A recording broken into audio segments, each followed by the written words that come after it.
এটা ঠিক, আমি খুব খুব অন্যায় করেছি। ঠিক আছে, আমি আদর করে দিলাম। অনেক ভালো বাবা। প্রিয়, এখন বাবাকে একদম বিরক্ত করো না, অনেকটা পথ এসছে তো বাবা, একটু রেস্ট নাও। বাবা তুমি এখন যা, রেস্ট না, পরে কথা বলো। ওকে, পরে কথা হবে। কেমন দাও। এটা নেবে? ভারী আছে কিন্তু।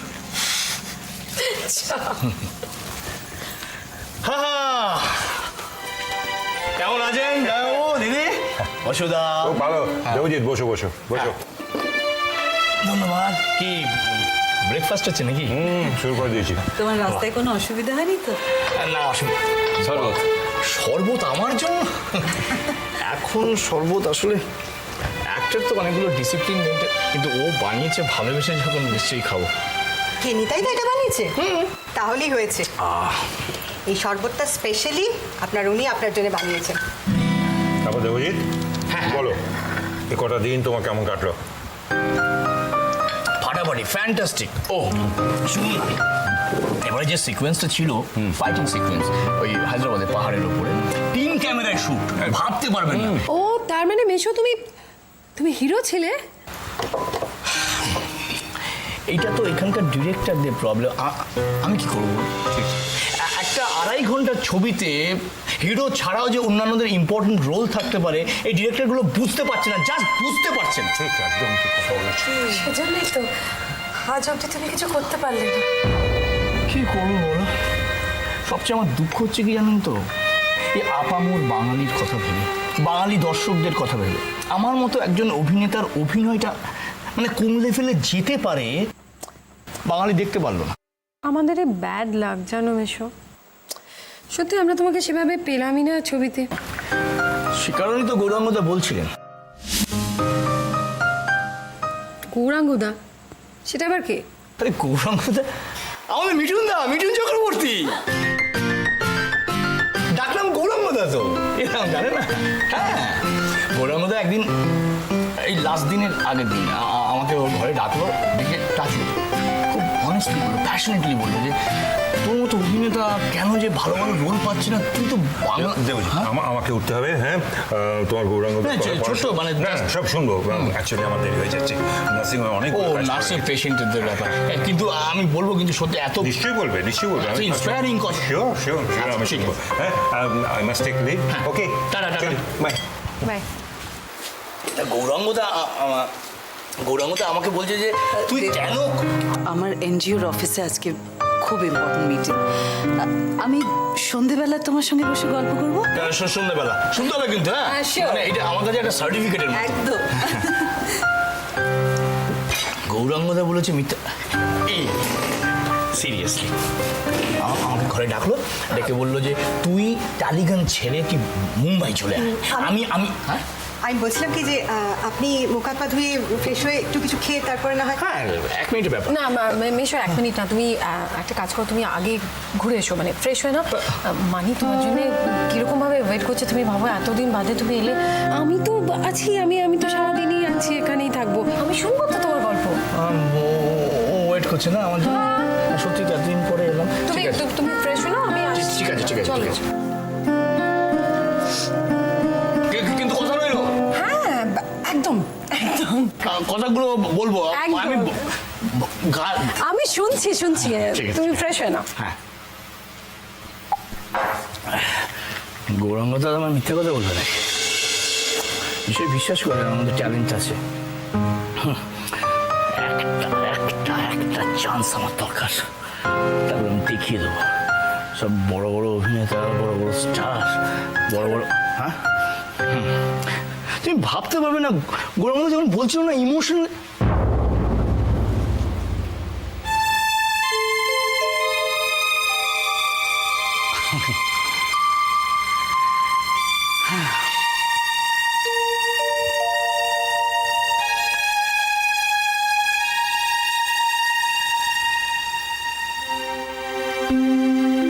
কেমন আছো?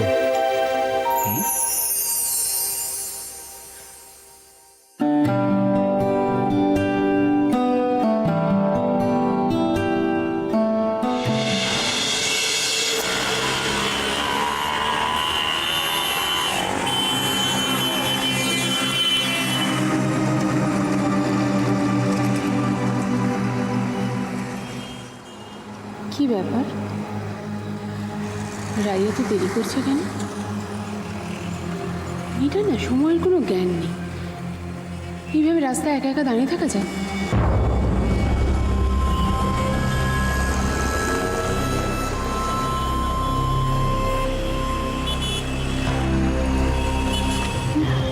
সরি দিদি, আমার একটু দেরি হয়ে গেল।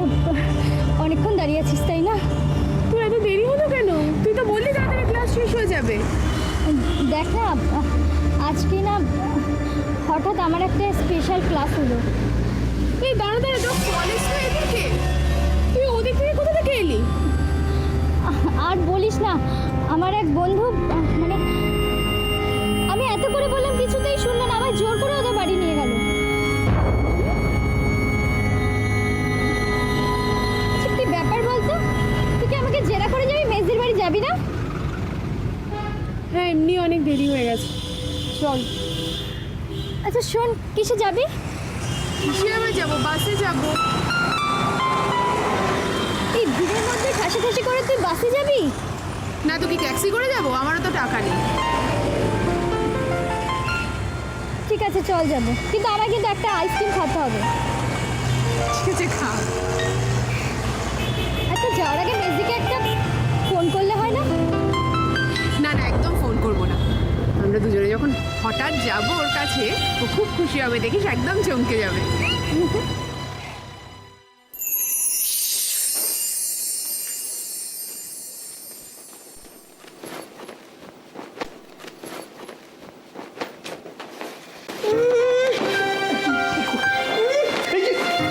কি ব্যাপার? কি উফ, কি চুড়ে ফেলছো কেন এগুলো? কি দামি দামি সব জিনিস? ফেলবো না?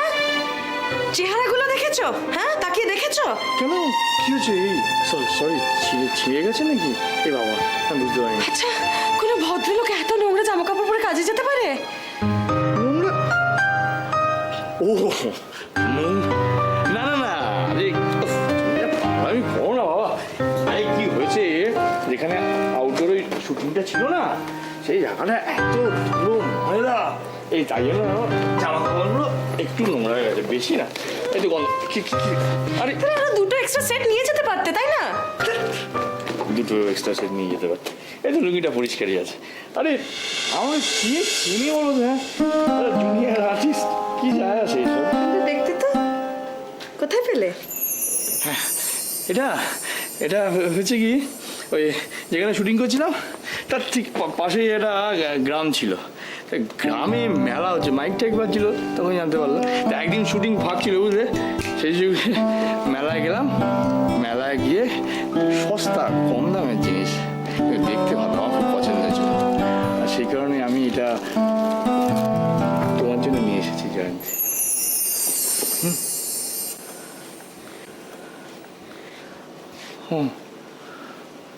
হ্যাঁ, আসলে এত কম দামের জিনিস তোমার পছন্দ হয়নি, আমি বুঝতে পেরেছি। ঠিক আছে, আমি এটা ফেলে দেবো। না, আমার পছন্দ যে এমন হতে পারে যে পিওরে পছন্দ হয় না, আমি পিওর জন্য এটা রেখে দিই। হ্যাঁ, আমার খুব পছন্দ হয়েছে, খুব। তুমি কম দামি বলছিলে না? তুমি জানো না, এই মুহূর্তে পৃথিবীতে আমার কাছে সব থেকে বেশি মূল্যবান যদি কিছু হয় এটা। জয়ন্তী, তুমি সত্যি বলছো এই কম দামি জিনিস তোমার পছন্দ হয়েছে? সত্যি বলছো? আমার বিশ্বাস হচ্ছে না, বলো না, সত্যি বলছো? খুব পছন্দ হয়েছে। কেন বারবার কম দামি বলছো তুমি? খুব ভালো লেগেছে, আমি খুব খুশি, বিশ্বাস করো, খুব খুশি।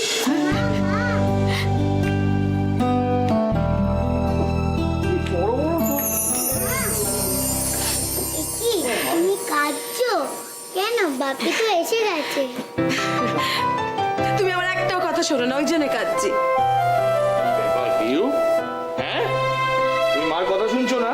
হ্যাঁ, এদিকে এসো, এদিকে এসো, মার কথা শুনছো না? হ্যাঁ, মা বলছো। হ্যাঁ শুনি তো। এই যে মা বলছে। আচ্ছা বাপি, বলো। তুমি যে বলেছিলে আমার বন্ধুদের ম্যাজিক দেখাবে,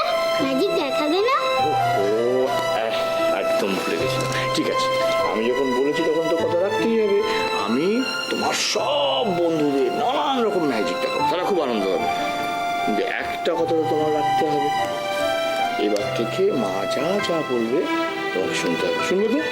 জানো বাবা, আমি না রোজ একা একা স্কুল বাসে স্কুলে যাই। সে কি? এই দুষ্টু মেয়ে, বাপিকে পেয়ে আমার নামে নালিশ করা শুরু হয়ে গেল। এই বলে দে, আমি দুটো দিন তোকে স্কুল থেকে নিয়ে আসিনি। হ্যাঁ আচ্ছা আচ্ছা ঠিক আছে, ঝগড়া করার দরকার নেই। এবার থেকে পিউ আমি তোমাকে স্কুলে গিয়ে দিয়ে আসবো, স্কুল থেকে নিয়ে আসবো, কেমন? লক্ষ্মী মেয়ে।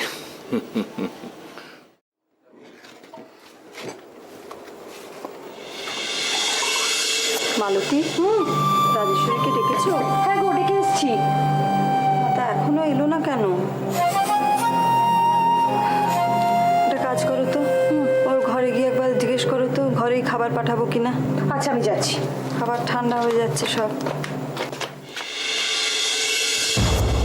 কি ব্যাপার, দোয়েলের কি খাওয়া হয়ে গেছে? না দিদি, খাওয়া হয়নি এখন। এখনো খাওয়া হয়নি? না। দোয়েল দেখছি কোনো কথাই শুনবে না। কি যে শুরু করেছে মেয়েটা। এই সময় তুমি খেতে আরম্ভ করো, দোয়েল এক্ষুনি এসে যাবে। এটা কোনো কাজের কথা নয় মীরা। তোমার প্রশ্রয় দেখছি দিন দিন দোয়েল মাথায় চড়ে বসছে। কি ব্যাপার দোয়েল, এত দেরি কেন? কটা বাজে দেখেছো একবার? সরি পিসিমণি, আমি হাতের কাছে হাঁটতে হাঁটতে দেরি হয়ে গেল। বাহ, চমৎকার, সুন্দর একটা অজুহাত সাজিয়ে নিয়েছো। আচ্ছা দোয়েল, একটা কথা আমাকে বলো তো, এ বাড়ির নিয়ম কানুনগুলো আর কত দিন ধরে আমাকে শেখাতে হবে? কেন পিসিমণি, আমি তো সব কাজ এবারে নিয়মকানুন মেনেই করে থাকি। তাই বুঝি? তাহলে কার পারমিশন নিয়ে কালকে তুমি বাপের বাড়ি গিয়েছিলে? বাড়ির থেকে বেরোনোর সময় বড়দের পারমিশন নিয়ে যেতে হয়, এটাও বুঝি তুমি জানো না? বাপের বাড়ি যেতে গেলে যে কারোর পারমিশন নিয়ে যেতে হয় সেটা আমার সত্যিই জানা ছিল না পিসিমণি। যে মুখ ফুটেছে দেখছি। অবশ্য তোমাদের বাড়ির যে শিক্ষা। এসব কথা থাক না, খেয়ে নাও না আগে, খাবারগুলো সব ঠান্ডা হয়ে গেল। আমি গরম করে নিয়ে আসবো? না, খাবার তুমি গরম করবে না, দোয়েল গরম করে নিয়ে আসবে। পিসিমণি, তোমার অনেক রহস্য আমি জেনে ফেলেছি। কি ব্যাপার দোয়েল, এখনো দাঁড়িয়ে আছো কেন? বললাম না খাবার গরম করে নিয়ে এসো। থাক, আমি গরম করে আনছি। না, খাবার দোয়েলই গরম করবে, তারপরেই আমি খেতে বসবো। আর আমার খাওয়া শেষ হবার পরে দোয়েল খেতে বসবে।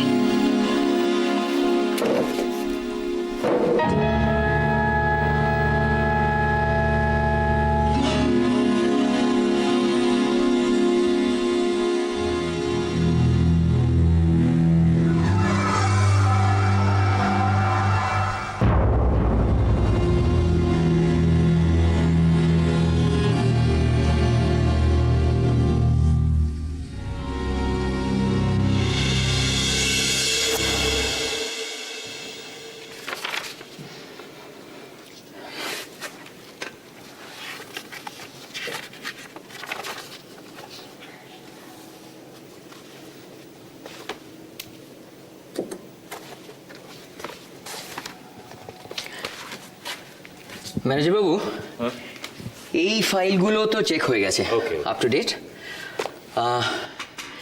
এইবার এই আলমারির ফাইলগুলো দেখা দরকার।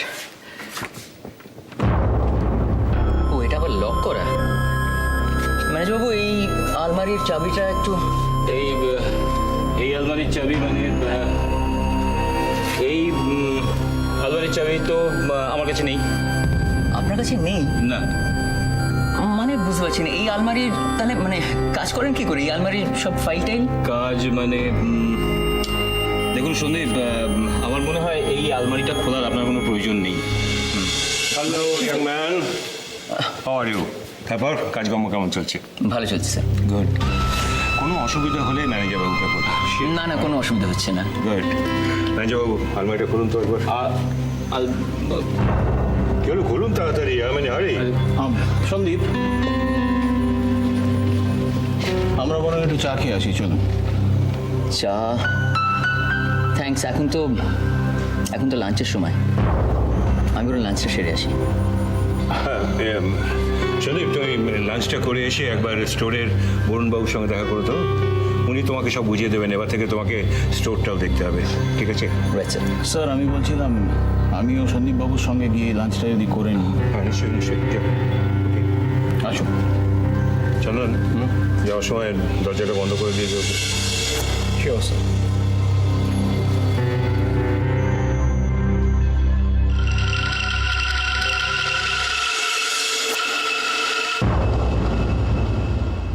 ম্যানেজার আমাকে মিথ্যে কথা বললো কেন? আলমারিতে কি এমন জিনিস আছে? তাহলে কি জানিস ছোট, কদিন ধরে না দোয়েলটার জন্য ভারী মন কেমন করছে। কতদিন যে দেখিনি ওকে। কেন তো ভাবছো দিদি? অপু আর রাই গেল তো খবর নিতে। জানি, কিন্তু মেয়েটা শ্বশুরবাড়িতে কিরকম আছে ঠিক মতন মানাতে পারলো কিনা কিছুই বুঝতে পারছি না। কি করবে বলো? সব মেয়েকেই তো বিয়ের পর চলে যেতে হয় পরের বাড়ি। তবে মেয়ে আমাদের বুদ্ধিমতী, দেখো ও ঠিক মানিয়ে গুনিয়ে সব দিক সামলে থাকতে পারবে। সেটা ঠিকই, তবে কি জানিস ও তো ছোটবেলা থেকে একটু অন্য রকম। সেই তো মনে আছে ছোটবেলা কিরকম অভিমানী ছিল? বাবা, মনে থাকবে না? একটু কিছু হলেই আমাকে ঠোঁট ফুলিয়ে রাগ আর অভিমান। আর কি বলতো বল?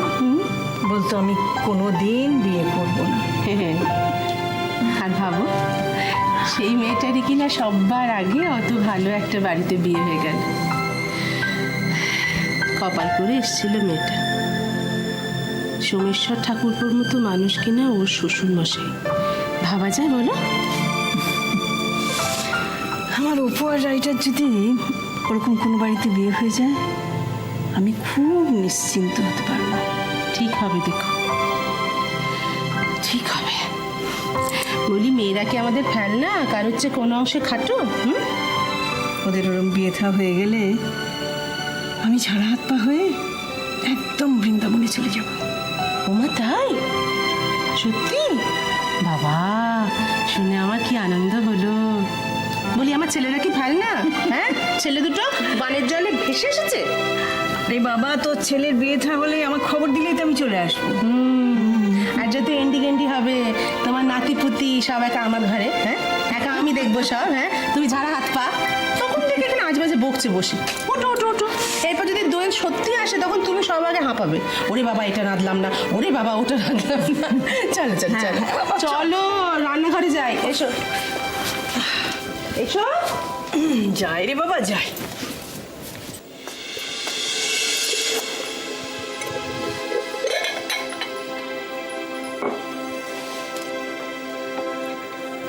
না না, থাক, লাগবে না। তুমিও বসে পড়ো। আপনার খাওয়া শেষ হয়ে যাক, তারপরে আমি বসবো। আমি তো তোমাকে বলছি বসে পড়ো, আপত্তিটা কোথায়? না না পিসিমণি, আপনি আমার পিসি শাশুড়ি বলে কথা, আপনার সেবা করাই তো আমার কর্তব্য। দোয়েল, বেলা হয়ে গেছে, বসে পড় না বাবা। না না মীরামা, পিসিমণি খাওয়া শেষ হয়ে যাক, তারপরেই আমি বসবো, কোনো অসুবিধা নেই। ওকে কোনো কিছু বলো না মীরা, বলে কোনো লাভ নেই। ও কোনো কথা শোনে নাকি? অবশ্য ওরা দোষ কোথায় বলো? যে বাড়িতে মানুষ হয়েছে এর থেকে বেশি আর কি। পিসিমণি প্লিজ, আপনি যা ইচ্ছা আমাকে বলুন না। কেন বলুন তো, আপনি শুধু শুধু আমার বাপের বাড়ির লোকেদের কথা বলে। চুপ কর না। কেন মীরামা আমি চুপ করবো বলো? সব সময় আমার বাপের বাড়ির লোকেদের দোষ ধরে, এতে ওদের কি দোষ বলো তো? এই যে বড়দের মুখে মুখে কথা বলতে নেই, এটাই তো তুমি শেখোনি ছোট থেকে দোয়েল। আমি আপনার মুখে মুখে কোথায় বলুনি? দেখো কারা এসেছে।